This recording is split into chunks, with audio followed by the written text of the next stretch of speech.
Hello everyone, welcome to the video tutorial on machine learning. So in the past videos we have discussed about the introduction to module number 1. So where we have discussed about the machine learning model, well posed problems, and we have discussed 2 problems here and 1 problem I have given as homework. So the first problem that I have discussed is checker problem, and the second problem that I have discussed is handwritten recognition system or learning problem. So then we have seen the design phase. The first design phase, that is choosing a training experience, is completed. Choosing a target function, and then how to represent this target function. So that we have discussed all these topics in the last videos. So I will brief out these design steps once again. So in the training experience we are checking some 3 features here, 3 key attributes here. One attribute is we are checking the direct and indirect feedback. So please go through my previous video to know about this direct and indirect feedback. And then the second attribute that we have discussed about is training experience, that is the degree to which the learner controls the sequence of training. Example, I have discussed this along with the example of car driving. So please go through the previous videos if you want to regain your knowledge. Next, third important attribute is training experience, that how well we can represent that distribution example or the final system performance that must be measured. And in the next step, that is choosing a target function. So we have to write a function, and here you know that, so in a board state, so when we play the chess, so consider this is our state and we have some legal moves here. Okay, we can have some 3 to 4 legal moves. Out of that we have to choose the best move. So these 3 to 4 legal moves are called as priori. So out of this priori we have to select the best move if you want to win the game. Okay, and here we have written a function that is called as choose move function. So from the board state it will choose the best move. Okay, and after choosing this function, choose move function, we have to go for assigning the value, which is denoted as v. B tends to r, where b is nothing but the board state and r is some real values. So this v, that is value function, we are assigning at the end of game, so not in the between. Okay, so end of game means we can win the game or we can lose the game, or the game may be drawn. Okay, if you win the game the value is 100, if you lose then the value becomes minus 100, and if you draw the game the value becomes 0. So these are the value for this v function. And this is the intermediate. If you are there in the intermediate, then what to do? So I have already discussed about these things in the last videos. And then after that we gone through the third step, where we have to represent the target function. So I already discussed about this. This target function is nothing but it's a linear function, linear arithmetic function, which is the combination of multiplication and addition, and this is our function, linear function. So there are 6 states are there, 6 board states, and for all the states we have to assign the weight from W0 till W6. So we have seen all these things in the last videos. So the next step, that is fourth step in the designing phase of machine, is choosing the function approximation algorithm. Okay, so whenever you want to choose the function approximation algorithm, so we should have 2 considerations here. First consideration, that we have to estimate the training values. Second thing that we have to consider is how to adjust the weight. Okay, so 2 very important points here in the function approximation algorithm is estimating the training values and how to assign the weight.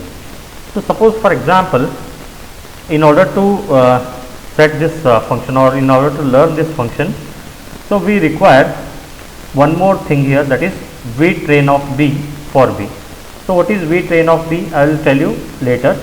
Okay, suppose for example, consider this is a chessboard. Okay, this is the chessboard. So consider, so here is my state, this is my coin, and here I can move in this direction or in this direction or in this direction. These are called as legal moves. Consider I have moved my coin correctly, okay, and at last I won the game, okay. So then what is my value here? The value becomes, if I win the match, my value becomes plus 100. Suppose if I lost the match, my value becomes minus 100. If the match is drawn, it becomes 0, right? Okay. So now here he has considered one example. So here V train of B is nothing but the training value at the state B. Consider one middle state, okay. If the coin is here at the middle, so at this position, what is the value? Okay. Here V is nothing but the final value, but V train is not a final value. This is not a final value. Please remember, this is in between value. Which value we can assign in between? It is not the end. Okay, right. So if it is end, I can assign the value directly. If he wins the match, then it is plus 100. If he lose the match, it is minus 100. If the match is drawn, it is 0. But V train is nothing but it is in between. We are not at the end. Okay. So for this, how to assign the value, right? So now look at this example. So here this is value V. Here it is directly assigned because you just consider this x2. x2 is 0. What's the meaning of x2 is 0? You can look at the states. Okay. So x2, what it represents? Number of red pieces on the board. So now what is this telling? This is telling you that x2 is 0, meaning is there is no red coin. There is no red coin means x1 is 3, that means there is black coins. So x2 0 indicates black won the match. Black coin won the match, and red coin is 0 indicates there is no red pieces are remaining. Red coins are not remaining. That leads to the value plus 100. That because this is a final state. Okay, all these black values are 0. Okay, that means red values are 0. That means red has lost the match, and black coin, the person with black coin, he won the match and his value is plus 100. Okay.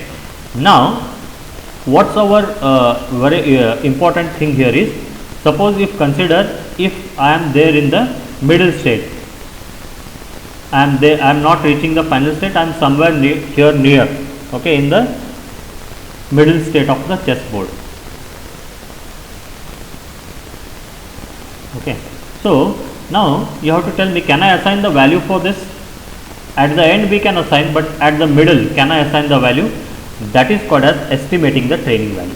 So we have to estimate that training value at a particular board state, that is called as B, okay, which is called as intermediate value.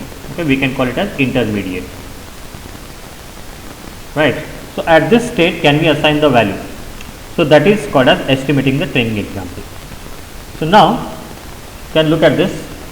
So for every board state we have, for every state, so consider I am here somewhere, my piece is somewhere here. For this we have some legal moves. Okay. Now I will calculate the value for all these legal moves. Consider I have 3 legal moves. I will calculate the next move where I can move my coin. If I move here, what happens? If I move here, what happens? If I move here, what happens? That thing is called as successor value. It is called as successor value. Okay, successor of your next value. Suppose for example, so in this board state, in the state of this, if your coin is, or if your piece is here, then if I move in this direction, in straight direction, you have to calculate its value. That is the next value, right? You are in this state and you are calculating the next state, hence it is called as successor value. So based on this successor value, we can tell whether the system will going to win or whether the system will going to lose the match. You can see here. Okay, so eventually at the end we can very easily say that whether he won the match or whether he lose the match, but at in between whether it is possible to estimate the value. So right, we can estimate by using the successor values. Okay, we can it is possible to generate, or it is possible to calculate the bold value by using successor values. So how this will be calculated? It is calculated like this. Suppose for example you are in this state, you check the move like this. in this direction, in this direction, in this direction, legal moves. Okay, suppose if you move this coin here, then check the opponent, okay, whether he is moving which coin. So if based on that thinking, you have to move the coin and you have to assign best values for your best moves. You have to assign a good values. Okay, suppose for example, you have moved your coin in the straight direction and opponent is not properly, I mean he is not taking that coin properly in the proper position. That means your chance of winning the game is increases. Okay, your chance of winning the game is increases. That means opposite player is not playing good moves, his moves are very poor and you are moving in the correct direction. So that means you can assign the best value for the successor. Okay, so if you assign, if your successor moves are very good, if your successor moves are very good, then definitely at last you will win the match, and if you win the match, then you will get the value as plus 100. Okay, so this is the approach here. So we can summarize it as, this is called as estimating training values. As you can see here, the successor values we are assigning it as a training values. That means the next coming values, you move the coin, you check what may be my next move, because you have 3 to 4 moves. Out of that you have to select the best values. Okay, you have to select the best move and that value you have to assign it to your training board. Okay, training example, right? So when we win the match here, so we win the match only when my successor moves are very good. My successor moves are very good, then only it leads to, or it increases the chances of winning the match. Okay, so this is about the first step, and second step is adjusting the weights. Okay, so you know that for each value, each of the board state I have to assign the weight. Okay, so we have assigned from W0 to W6 in the last example, you might have seen this. Okay, so now we have to assign the weights in such a way that there should be minimum error. Okay, there should be minimum error, right? So this is this is very important thing here while assigning the weights for a system. Okay, so now if you reduce that error to 0, because we are not yet reached to the final state, and after reaching the final state we can tell what is the system is. Okay, what's the state of the system. But now we are not in the final state, we are in intermediate state, so there is a chances of getting error, right? There is a chances of getting error while assigning the weights. Now your job is to reduce the weight and reduce it till 0. Okay, so if you reduce that weight till 0, that weights you have to take. Okay, that weights you have to take, and that weight we are calling it as best fit. Okay, so here this word is very important, best fit. Best fit is nothing but the weights which reduces the error to 0, or which is very nearing to 0. So that kind of weights we have to take. Error value should be nearing to 0 or it should be equal to 0. So that kind of weight we have to take it as a best fit weight, or that training data we are calling it as best fit weight. So now you can see here that, so what is this telling? It is telling the board state of training example. Okay, so this beat, what is this VB train? VB train is assigned with the successor value, and at the end it will lead to the next board state. Okay, so in the first step, that we have to choose some random weights. We have to choose some random weights, assign it to your approximation function that you have already studied. So this is your function, approximation function, right? So this is your target, representation of target function. So assign it and calculate the error. Calculate the error. So how to calculate the error? So look at this. This is your training value, and this is the value that you are now calculating by choosing some random weights. So you subtract it, your actual value with the weights and the predicted value.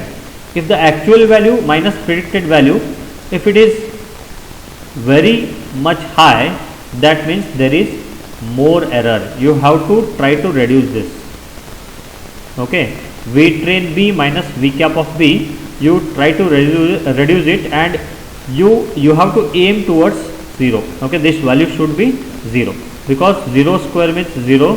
So then we can't get any error. So here E is nothing but the error factor.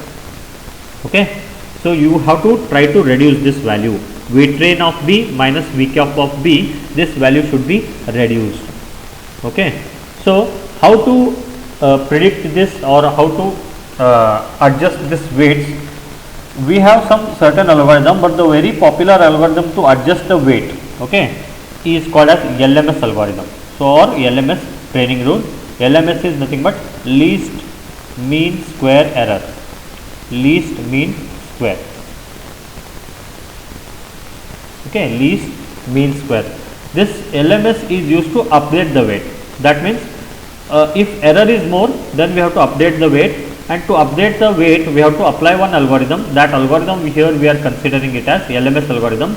And please remember that LMS algorithm, if you apply, then the weights will be, it will lead to best fit weight, and if weights are best fit, then what is the error? Error is equal to 0. Okay, so LMS training algorithm is used here. It will update the weight, and if the weights are updated and if the weights are very good, that is called as best fit weight. If the weights are best fit, then error is 0. So this is actually the rule of LMS. It will go on updating the weight till the error is reaching to 0. Till the error is reaches to 0. So as you can see here, update weight. So how it is updating? Look at this. It is subtracting the training value with the estimated value. If the training value minus estimated value, if it is reduced to 0, then there is no change in weight. If it is not reducing 0, we have to change the weight, and we have to, each time we have to update the weight. Okay, so this is called as update rule, weight update rule, because each time I am updating the value of weight and I am assigning to another new weight. Okay, so this is LMS update. So what is our main job here is, we have to reduce this V train of B minus V cap of B, we have to reduce it to 0. So that means the weights that you have to assign, it should be best fit. So best fit means error will be 0, and that weight only you have to consider for your next calculation. So whenever the error becomes 0, so you have to take that weight, and that weight is considered as best fit.